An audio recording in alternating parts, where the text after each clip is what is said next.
Hi, I'm Peter Clausen from Bugs in Cyberspace. I've had my website up for 24 years now, bugsincyberspace.com. And I've had a care sheet on there for many, many years as well. I would like to make a video today about how to care for mantises to help support that very old care sheet now. It's complete. It has lots of good information. It's definitely worth a read, and I've been directing my customers there for a very long time. But it lacks a little bit in demonstrating in the same way through text that video or pictures can. And so we're going to just cover the various topics there in the care sheet in video form here. And so let's begin. When you receive a pet mantis from me, it's going to typically be a young nymph, because we sell young nymphs. They have a lot of lifespan left, since mantises tend only to live about a year, which is a deterrent for a lot of pet keepers, because they want something that's going to be with them for a very long time. They want to have a serious relationship with their pets, it seems. I have always argued, and perhaps because I've been keeping so many bugs for so long, that it's actually wonderful to see the complete life cycle of your pet from nearly the beginning to the end, and to be able to experience that in a more short term relative to our lifespan's period of time. And so after a year, when you've enjoyed your relationship with your pet, you can then get a new one and experience one of the other millions of species of animals on the planet. And so when you receive your mantis, you're going to want to move it into something larger. This one here is a Popa spurca twig mantis. I don't know if you can see that too well there. A very small mantis. This one here is actually third instar. And we're going to talk about the life cycle and growth of mantises a little later in this video. So when you receive this, you're going to want to put it into a larger container. And I recommend, and I also sell these on the website, these Habitat Kit Cups. You can see that it's a 32-ounce container, like what most of you may have seen fruit fly cultures made in before. And in addition to that, up here on the lid, we have glued on this little square section here. It serves as a molting platform. It's a more textured surface. And in order to grow, mantises shed their skin. And unlike some other arthropods or snakes or other animals that shed their skin through growing, the mantises need to hang, and it's typically completely upside down or on an angled surface, and they hang upside down from that surface. And that's how they, using gravity, come out of their old skin.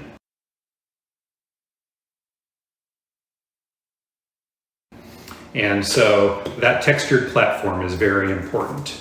In addition to this cup that you're looking at, you will get a substrate from us. And it's as easy, I'm going to set the mantis over here for just a moment.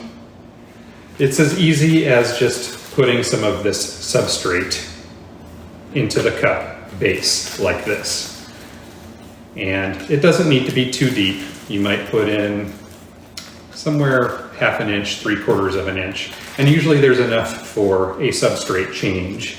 Basically, when the mantis frass or droppings have formed a layer there on the surface of this substrate, You can then later, at some point, when you don't like the way it looks anymore, replace it. And so there we have the substrate on the bottom. You can kind of pack it down a little bit there. And you can see now that this coconut fiber here, we offer two different kinds of substrates, coconut fiber and sphagnum moss. I like the coconut fiber the best. You can tell when it's getting dry because it goes from being this dark brown color to a paler light brown color. And then that's a good indicator that you need to wet it down a little bit more. And we'll talk about that a little bit later too, because humidity in the container is very important for your mantis when it's shedding its skin. And so these mantises, a lot of people are intimidated by them at first. Some species, not this one so much, can be very quick moving and maybe even do little somersaults there.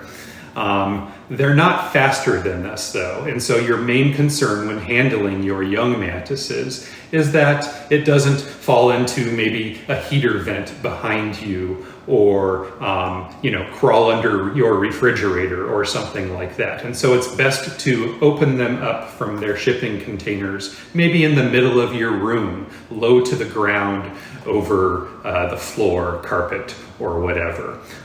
This mantis could actually fall from about 5 feet, even more than that up. And because they're so light-bodied, it could fall all the way down onto the floor and not actually be hurt.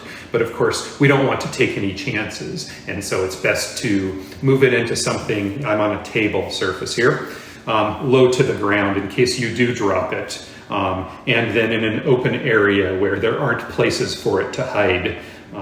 They don't move too quickly though, and so you shouldn't have too many problems. So I very simply just pushed it down into the cage. I'm just very gently directing its movements with my finger there. And then one other thing you always want to be very careful with is that you don't close the mantis in between the lip of the container here and the lid. And so you make sure that it's down far enough. Push this plant down a little bit. And before you push the lid down all the way, get a visual on where your specimen is, and then push the lid down. Makes a nice clicking sound like that. So this is really all you need for the habitat for a young mantis. And you can see maybe that it's moved on to the flower there. Once it's here in its new home, a lot of people will see that the mantis will remain up near the top of the container. And that's completely normal.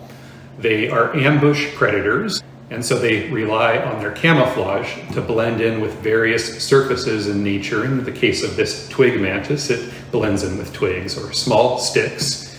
In the case of green mantises, they'll blend in with the leaves or green stems. And then there are flower mantises, which may or may not blend into flowers or various other kinds of vegetation. Do you see them? 2 orchid mantises in this shot. The male, right there. And the female, just back there. Her lobed legs blending in so perfectly with these orchid flowers now. They will remain still for much of the time. And when a passing prey item comes by, like a fly, or in nature sometimes for flower mantises a bee, even spiders they'll eat, most any kind of insect or arthropod that is smaller than them is fair game.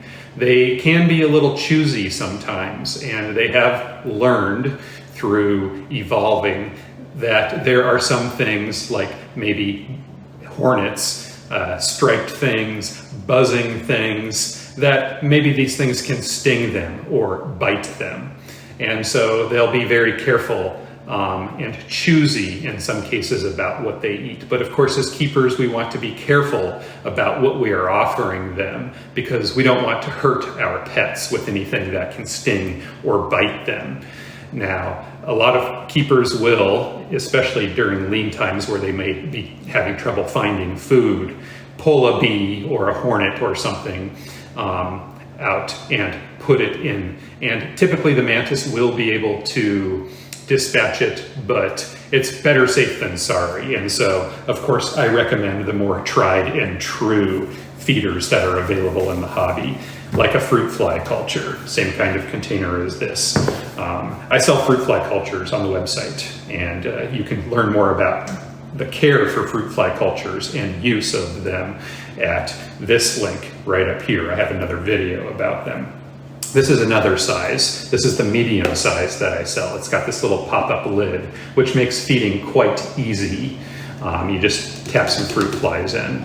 And so I'll demonstrate how to feed the mantis with a fruit fly culture. You just pop this lid off right here. Keep an eye on where your mantis is. This one is moving right now quite a bit because I just put it in here. So I'm going to move it down just a little bit. Now, mantises, they are fragile. You don't want to accidentally pinch it or squish it, but really they are very handleable. And as long as you're careful with them, the young ones especially are softer bodied, you can handle it for a very long time. Now, of course, it's best not to stress out the animal. I don't personally ever hold my mantises unless I'm making videos like this for them. And that's partly because I tend to have hundreds of them at any one time. And so I don't get to spend a lot of quality time with each one like my customers in turn will. But be careful, but don't be afraid of the mantis. Adult specimens will sometimes nibble on you a little bit, but you'll feel them nibbling on you right away. And a little one like this is not going to nibble on you and cause you any harm. You need to be worried more about causing them harm through not paying attention to what you're doing. So, I can pass this one from finger to finger, and as I do that, I'm coming up from behind with my thumb here and just sort of, making the presence of my thumb known, you could say, right behind it. And that presence alone, with just the softest little touch, will nudge the mantis from finger to finger. They do want to move sort of in a forward direction and often in an upwards direction, which I failed entirely to demonstrate right there. But they will respond to your movements. And of course, their goal is to get back to a place where they can feel comfortable just being alone. And so I'm going to put it down here on this flower again. And again, the trick is to make it so that the mantis comes off of your finger onto the flower or onto another surface. And so I'll demonstrate now how to use this fruit fly culture. The fruit flies, this is a relatively new culture, and so there aren't thousands of them running around in there. And really, for a single mantis, a culture this size is way overkill. I also sell a culture size even smaller than this. And it depends on the size of the mantis that you're purchasing. And different species at second instar, for example, can be different sizes. So a second instar twig mantis like this is considerably larger and in turn eats larger feeder insects than a second instar ghost mantis. So demonstrating the feeding now, I'm going to tap this culture. So all these fruit flies that are crawling up on the side walls or maybe the lid of this container, they're going to be knocked down. And again, my fruit fly culture video will demonstrate everything you need to know about using fruit fly cultures and making them. So once the flies are down like that, and you can look in there and see that they're down, they'll start coming up rather immediately. You see that one has already gone there. So I'm gonna pop that one down. So you just kind of tap to keep them down, but then you tilt it slightly and they'll get closer and closer to the lip there, the edge, and you just tap them in like that. And then before you set this container back down, because they're always wanting to crawl up, but there can be 1,000 of them in there. And as long as you're doing this, you don't have to worry about the fruit flies crawling out because they can't hold onto the sides and climb while you're doing this. Really quite easy. And I see that I did manage to spill one there. An easy way to pick a fruit fly up, by the way, I'll knock it back down there. Just put your finger right up next to it And like the mantis, it will want to crawl up on it. You just saw it jump off there again. So I'll drop this one in here, and we'll probably see that our mantis is hunting fruit flies here in a moment. Still in a new home, and so another trick when you're feeding the mantises is that the little feeder insects will always want to crawl towards where the light is, which happens to be above the table here in this case. And so if I knock them back down again, they will just by nature start moving in the direction of that light there. And so after you put the feeders in there, figure out where your mantis is in relation to the light there, and then turn the container. So for example, if the mantis was on the flower here, I would put that flower towards the light instead of away from it, because the flies will want to crawl right up there. And I'll demonstrate that here for a moment by leaving this container down here. They will all start to move over to this side of the container because the brightest light in the room here is right about here. So you would put this lid back down at that point, being careful not to squish the feeders, and of course, most importantly, the mantis.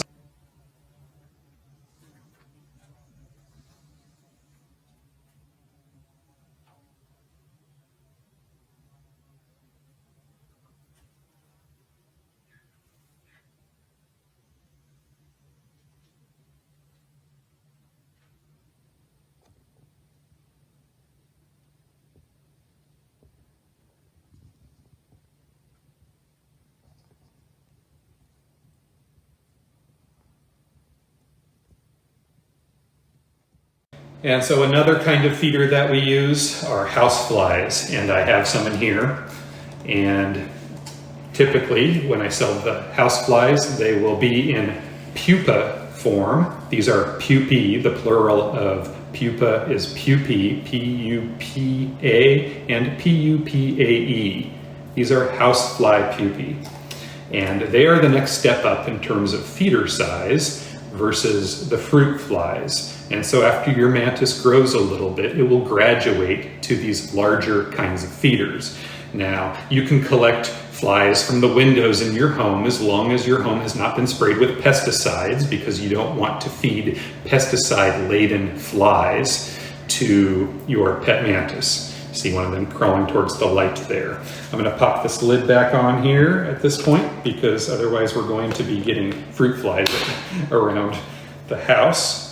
I'm going to drop these pupae back in here.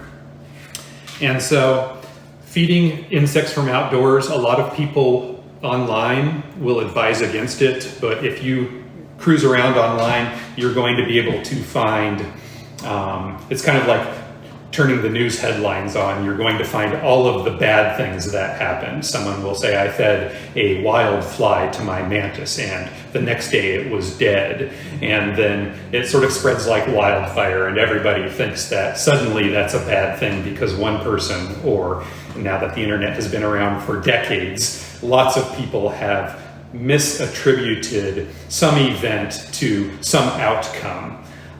Most of the time when you feed something from outside, you are not going to have a problem. Is there a chance that you're going to feed a grasshopper that was parasitized with a horsehair worm to your mantis, and then the mantis will in turn acquire a parasite via that? Yes, it's possible. Is it likely? Absolutely not. I have never personally, and many of you may have seen my other videos about how I set the black lights up in my yard to attract insects. I have used many wild-caught feeders over the years, and never once have I been able to link the death of a mantis to a cause being on account of using a wild-caught feeder for any reason. And so a lot of that is just blown out of proportion when you see it on the internet. Many people will disagree, and they will disagree with intense feelings about that topic. I'm speaking only on the basis of my experience, which is quite vast. I'm just going to say that. So these houseflies here, the trick to using them, as indicated in my housefly care video at this link up here, is to pop them in the refrigerator for a little bit. These are very flight active flies right now, adult flies. They hatched out of these pupae cocoons basically, which is how I sell them. And they'll hatch within a couple days or a week or so of you getting them, depending on whether you're keeping them in the refrigerator or not, the pupae, I mean. You pop these adults here into the refrigerator and they will slow down. It will deactivate their flight muscles, rendering them flight incapable. And then you can simply open this lid. They'll still move around a little bit, but then you can just quickly, with the lid off, dump them into the container here and then pop the lid back on real quick and your mantis will be able to feed. As the mantis gets larger and larger, you offer it more and more flies, for example, or larger feeders. Can you use pet store crickets? Yes, as the written care sheet indicates, you can. However, you probably want to adjust those pet store crickets to a diet at home for a week or two before you then in turn feed them to your mantises. There are concerns with pet store crickets about their cleanliness and about a disease or a condition, a sickness called the brown goo of death, which causes mantises to vomit on the sides of their containers and eventually die in some cases. And it is believed that it's the cleanliness or bacterial issues perhaps from pet store crickets that can cause the mantises to become sick. And so in a perfect world, you wouldn't use pet store crickets. However, they are so large, and when you have adult mantises, it really takes so many flies. Now, I do sometimes offer blue bottle flies, which have a mass about 3 times the size of these flies, and I discuss those also in the care sheet. I tend not to have them as much during the warmer months because they're a little bit more difficult to work with in hot weather. But in colder months, I tend to have the pupae available of that larger fly, blue bottle fly species, available on the website too. So, you know, the blue bottle flies, you can feed 4 of them and they will equate to the mass or the gut load of a pet store cricket, a large one. So that's an option. Some people use mealworms from pet stores. Mealworms can possibly bite, and young mantises have softer bodies than older mantises. I wouldn't hesitate to feed mealworms to adult mantises, for example, because even if the mealworm nibbled on them a little bit, their exoskeletons are much harder, and they will eat the mealworm much more quickly than a young mantis would. And so that's something that you can use also in a pinch if you're wary of crickets and have run out of other fly or feeder options. It can be a little expensive to order feeder flies online over and over and over again for a year. And so having access to other feeders is sometimes nice from a financial perspective.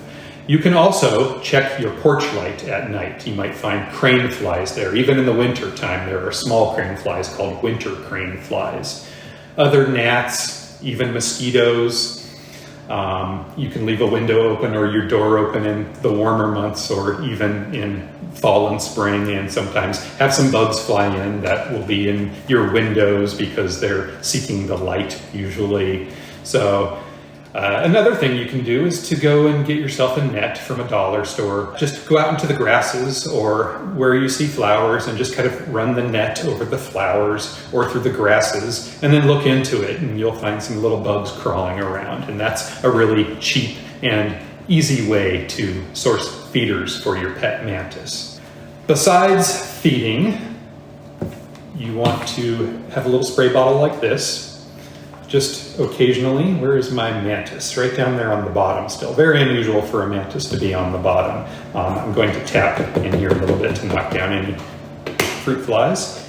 Just spray a little bit on the side of your container like that. And if your substrate is looking dry, spray a little bit down into the substrate. I have this on the squirt setting. I'm going to squirt it at this plant right here. I prefer it to be on that more fine mist setting. The youngest of mantises can actually get caught through adhesion in the water droplets. It doesn't usually happen. I never ship to my customers any first instar mantises. When they hatch from the egg case, they are called first instars. Once they molt again, they're called second instars. They molt one more time, shed their skin is called molting. Their third instar after they have shed their skin 2 times. And so it's important to give them a little bit of a drink every day. Now, if you still see water droplets on the side of your tank the next day, it's not necessary to spray in there again.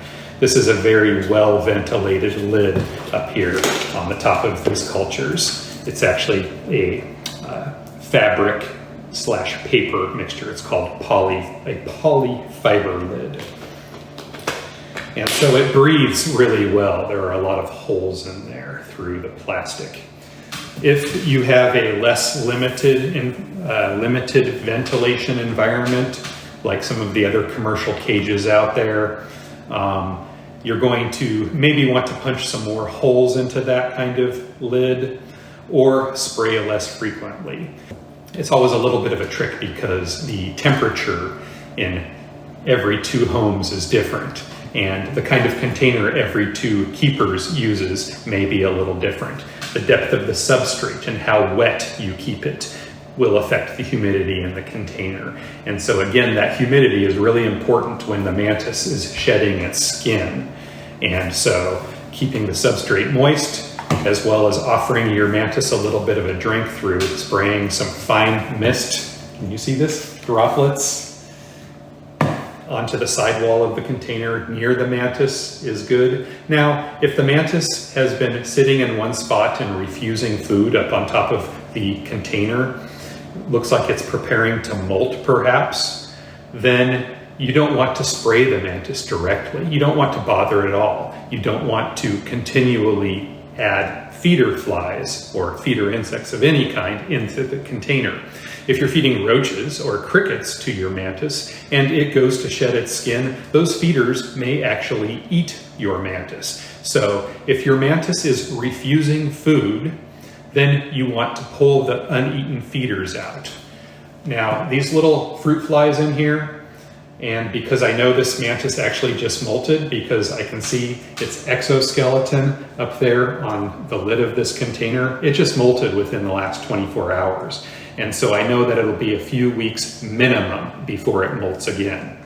The older a mantis is, the longer the term is between the molts. Young mantises, first to second instar, and then second instar is molting to third instar, it generally only takes a week or 2 in between those molts. But as the mantis grows, it's going to take a little bit longer, to where maybe between it being a subadult, which is what we call mantises that are just 1 molt away from being mature, and that next molt to maturity, that last time frame between molts is going to be about a month, maybe even 2 months, depending on how warm you're keeping the mantis and how frequently you are feeding it.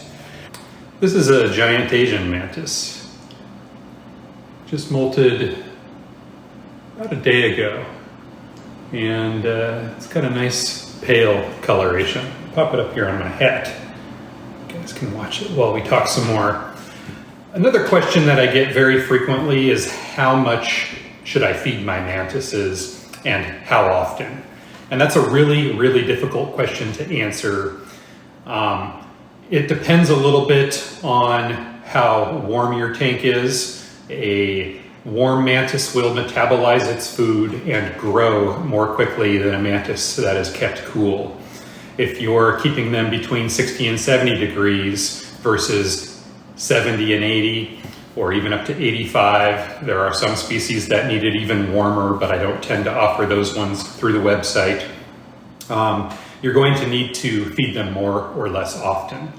The goal with feeding is to keep the abdomen plump, and it's pretty much impossible to give a one-size-fits-all answer to anybody about how often you should feed them. And that's because even the flies in a fruit fly culture, for example, a new culture will produce larger flies. A culture that's a month old or even 6 weeks old is going to produce more stunted flies because the media tends to dry up a little bit and the flies become smaller and stunted and only have about half the mass. And so if I tell somebody to feed 2 fruit flies to their young mantis, then they may be underfeeding it.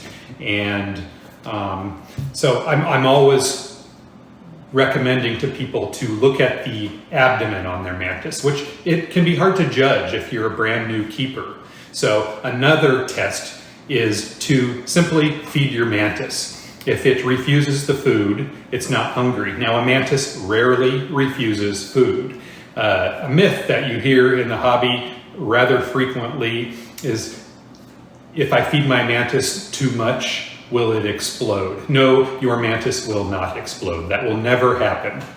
There is a small possibility that if you're keeping them too cool, say around 60 degrees or something, and you've just fed it a whole bunch of crickets or something, and its abdomen is just huge and bulbous, that it won't be able to metabolize its food properly at a really cold temperature. And so even though the abdomen won't explode, the mantis could end up dying because it was just too cold to metabolize that excessive amount of food in its stomach. But that pretty much never happens. So plumpness, it's all about plumpness. And this is really something that's hard to teach somebody or demonstrate in a video. But I'll try to do that here so that you can see it. And I'll go grab a couple mantises and we'll take a look at them.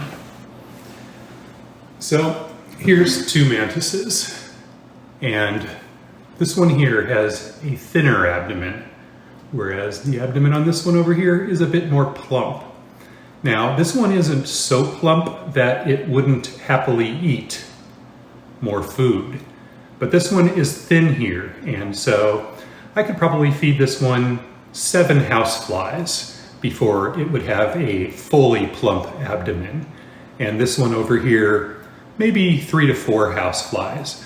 These are Creobroter gemmatus, jeweled flower mantises. And they're tolerating each other's presence quite nicely for this video.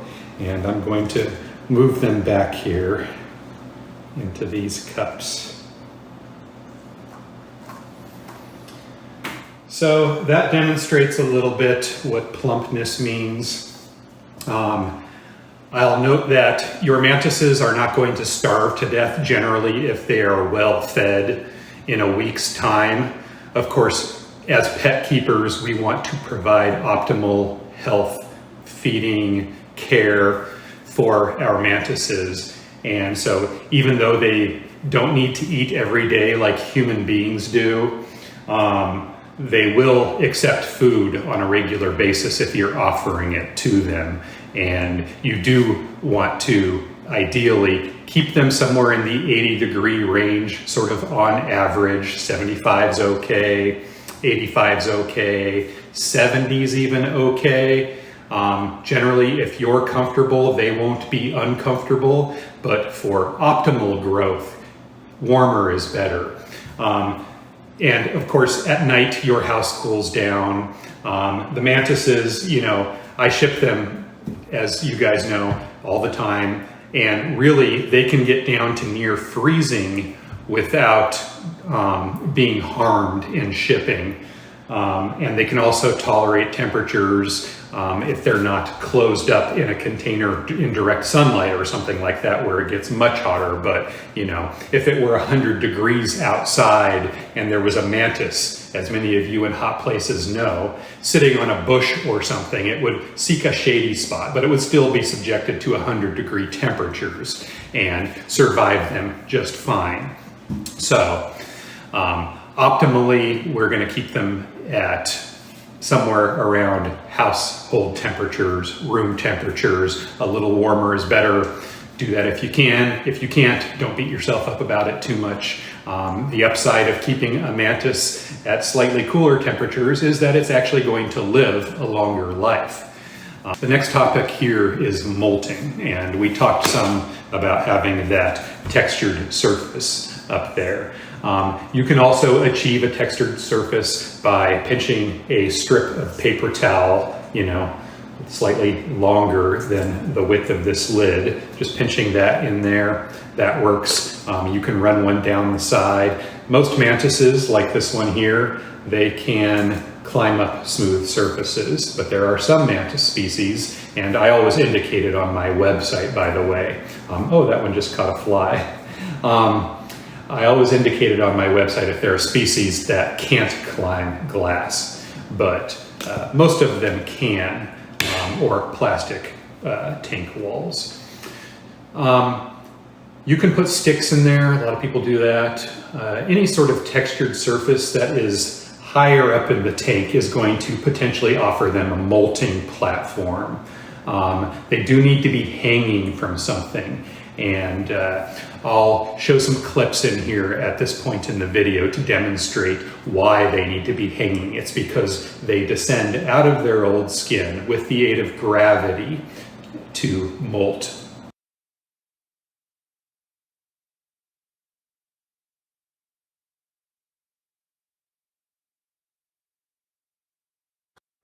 What did you do?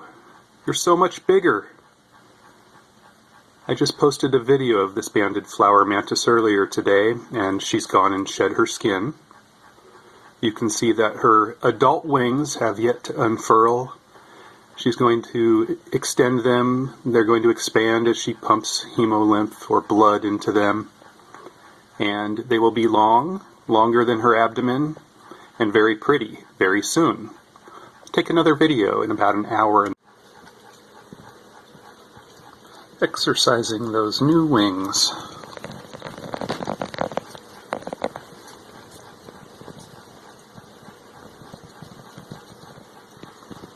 Not quite dry yet.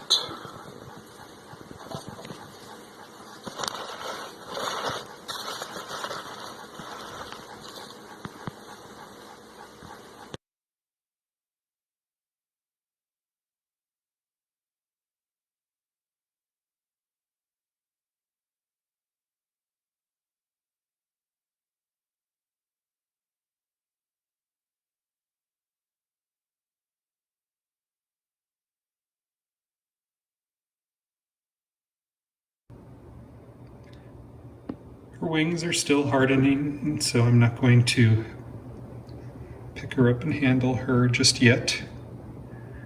But what a beautiful mantis. This is a Deriplatus truncata deadleaf mantis. Pop that up here on the hat. We'll talk a little bit more about growth in mantises. I'm going to just give you guys a link up here to another video about breeding mantises. We're not going to talk about that in today's video, but the males and the females do mature at different rates. And so if you have more than one mantis, if you have a male and a female, if your goal is to breed them, you're going to want to slow the males down a little bit. You don't feed them quite as often as you're feeding the females. You might keep them a little bit cooler than you're keeping the females if you're raising them both up from the same starting point, say a second instar or third instar young mantis nymph. Immature mantises are called nymphs, by the way. And so the females will generally take a couple additional molts beyond the males to mature, which can make breeding them quite tricky because female mantises also tend to live a little bit longer than male mantises do. Thank you guys for watching this video.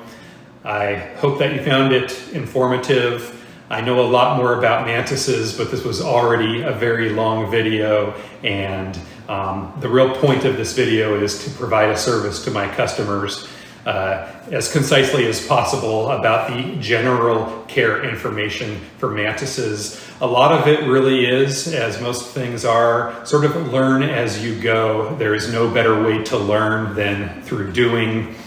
And sometimes it takes a couple experiences with mantises before you really figure out how to provide the best care for them. I'm gonna pull this mantis off my face and shut the camera off. Hey, if you like me, give me one of those thumbs up. And please subscribe and hit the little bell so you know when I post next. Please share me with your friends on social media. Thank you for watching.